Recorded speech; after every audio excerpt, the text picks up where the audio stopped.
I remember once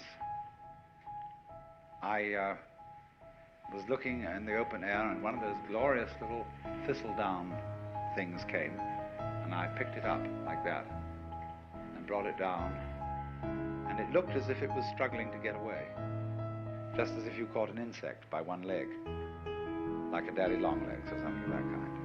It seemed to be struggling to get away, and I thought, well, it's not doing that, that's just the wind blowing. Then I thought again, really? Only the wind blowing?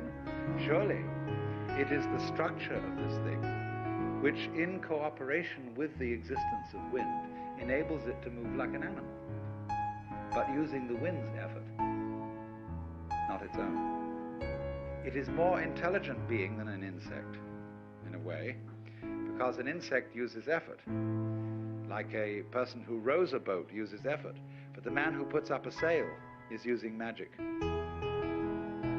He lets nature do it for him with the intelligence to use a sail. Now that is the most highly skillful art of all. That is Taoism in perfection.